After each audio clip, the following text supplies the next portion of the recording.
পরীক্ষাটা খুব কঠিন ছিল নাকি?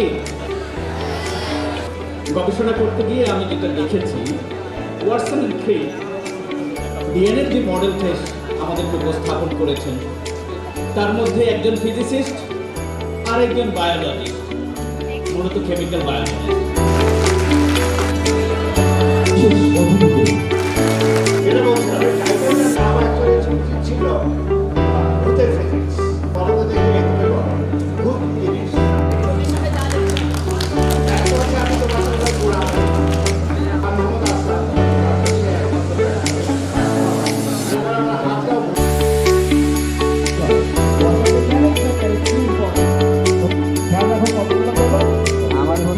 আমার প্রশ্ন হচ্ছে কোনো মানুষ যদি মহাকাশে যায় আর যাওয়ার কিছুদিন পরে যদি আবার পৃথিবীতে আসে, তখন দেখা যায় সে পৃথিবীতে তার সমবয়সী কাউকে রেখে গেলে তার বয়সটা বেড়ে যায়, কিন্তু যে মহাকাশে গেছে তার বয়সটা বাড়ে না।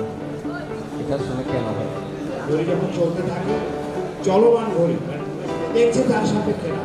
আমি যদি ঘড়ি চলতে দেখি তাহলে দেখবো চলে যাচ্ছে। বড় দেখতে হচ্ছে ঘড়ি যত দূরে যাবে লাইট আসতে কিন্তু আমার সময় লাগবে বেশি, তাই না? এখন যত গ্যাপ দেখবো মাঝখানে 1 সেকেন্ড কি একটা দেখলাম তারপরটা যত সে দূরে যাবে গ্যাপটা তত বাড়তে থাকে। This is the main reason. তো চলমান অবস্থা মহাকাশে গ্র্যাভিটি চলমান থাকতে হবে, সে চলমান থাকতে হবে।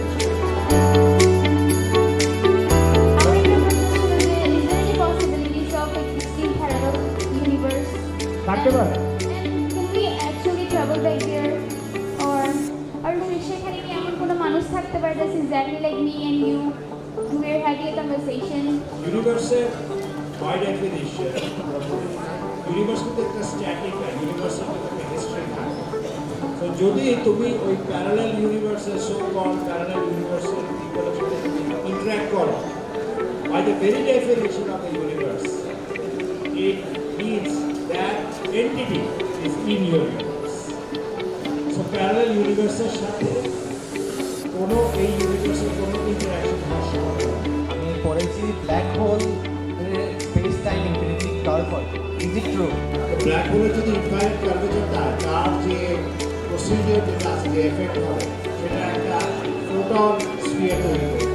আমরা যে ছবি দেখি exact shows you that. So we now know যে আমার থিওরি যে অনুসারে যেরকম হওয়ার কথা সেটা ঠিক হয়ে থাকে, theory is correct. Theory predict বলো ঘড়ি কাটে সময় কি?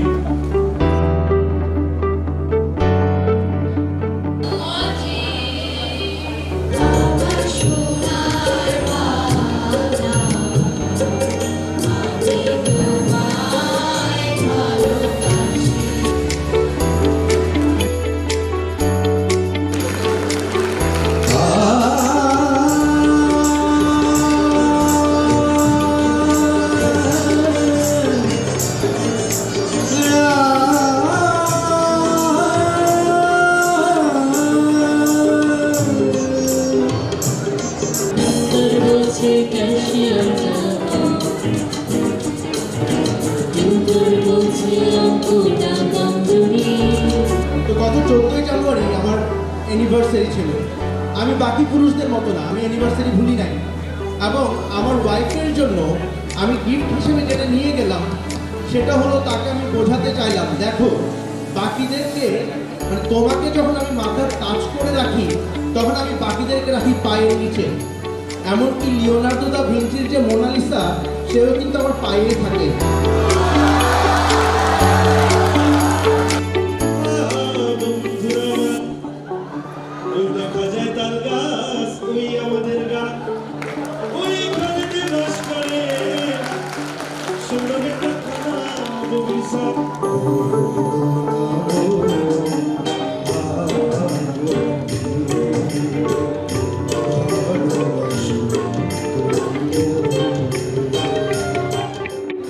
ছেলেবেলার এক বৈষ্ণবী তার আগমনী গান হঠাৎ থামিয়ে বলেছিল, শুক্লা গান শুনবি অন্তর থেকে সরিয়ে যাবে।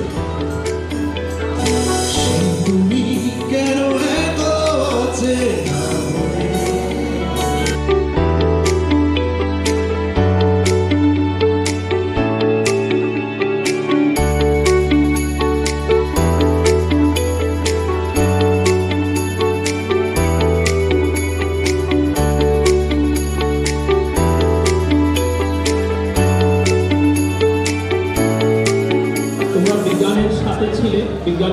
আছো এবং ভবিষ্যতেও আজীবন তোমাদেরকে বিজ্ঞানের সাথেই থাকতে হবে। আসলে ইনশাআল্লাহ আগামীতে আমরা ফিজিক্স অলিম্পিয়াড সেন্ট্রাল কমিটির সাথেই থাকবো, এই কামনা রাখছি। সবাইকে ধন্যবাদ।